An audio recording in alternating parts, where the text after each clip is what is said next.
నెల్లూరు నగరంలోని సంతపేటలో 100 మందికి పైగా మహిళలు స్వచ్ఛందంగా జనసేన పార్టీలో చేరారు. జనసేన వీర మహిళ ఏఎంసీ డైరెక్టర్ గునుకుల విజయలక్ష్మి, జిల్లా ప్రధాన కార్యదర్శి గునుకుల కిషోర్ వారికి పార్టీ కండువాలు కప్పి సాదరంగా పార్టీలోకి ఆహ్వానించారు. కర్రెద్దుల అశోక్, భవానీ, కర్ణాటి ప్రియ, పద్మ, డివిజన్ ఇన్ఛార్జి హరి ఆధ్వర్యంలో ఈ చేరికలు జరిగాయి. జనసేన పార్టీ ఆశయాలు, సిద్ధాంతాలు నచ్చి ఇవాళ 100 మందికి పైగా మహిళలు జనసేన పార్టీలో చేరటం శుభ పరిణామని గునుకుల కిషోర్ అన్నారు.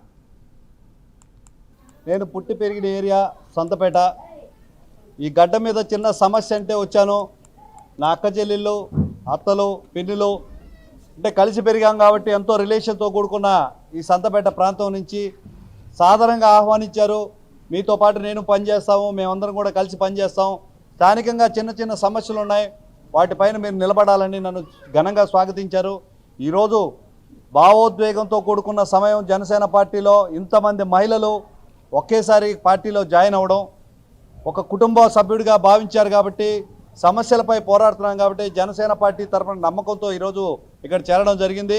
జనసేన పార్టీ ఆశయం, జనసేన పార్టీ సిద్ధాంతం, ప్రశ్నించే స్వరం, పేదల తరపున ఉద్యమం, అదేవిధంగా మహిళల భద్రత, ఈ మూడింటిని కూడా బాధ్యతగా నిర్వర్తిస్తామని ఈరోజు జనసేన పార్టీలో చేరిన పేదలు ఎవరైతే ఉన్నారో వాళ్ళందరికీ కూడా అందాల్సిన ఫలాలు అందే విధంగా మేమందరం కూడా కలిసి ప్రయాణిస్తామని చెప్పి కోరుకుంటూ, ఇక్కడ 49-50 వార్డులో మేము కొన్ని సమస్యలు ఉన్నాయని చెప్పి గత వారం నుంచి రోజు మార్చి రోజు ఇక్కడికి రావడం జరుగుతుంది.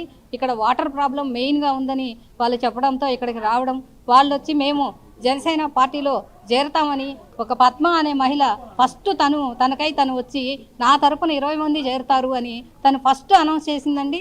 తర్వాత విజయమ్మ పిన్ని ఆమె వచ్చింది, నా తరపున ఒక 15 మంది చేరుతారని తను, అట్లా లక్ష్మి అని ఆమె తరపున ఒక 10 మంది, అట్లా మహిళలందరూ చాలా యాక్టివ్గా అసలు రాగానే అసలు మహిళలందరూ గుమ్ముకూడారండి. అది చూస్తే చాలా సంతోషం వేసింది. ఇక్కడ ఇంతమంది స్వచ్ఛందంగా జనసేన పార్టీలో ఈరోజు 100 మంది మహిళలు అయితే కానీ జెంట్స్ కూడా చేరడం జరిగింది. దానికి చాలా సంతోషిస్తున్నామండి. అంతేకాకుండా ఇక్కడ మెయిన్ అవేర్నెస్ అనేది మెయిన్ ఈ ఏరియాలో ఇవ్వాలండి. ఎడ్యుకేషన్ తక్కువ, అండర్ మ్యారేజెస్ 18 ఇయర్స్ లోపల మ్యారేజెస్ ఎక్కువ జరుగుతున్నాయి. దీనికి మెయిన్గా అవేర్నెస్ కార్యక్రమాన్ని తీసుకురావాలి. దీన్ని అందరూ సహకరించాలని కోరుతున్నాను.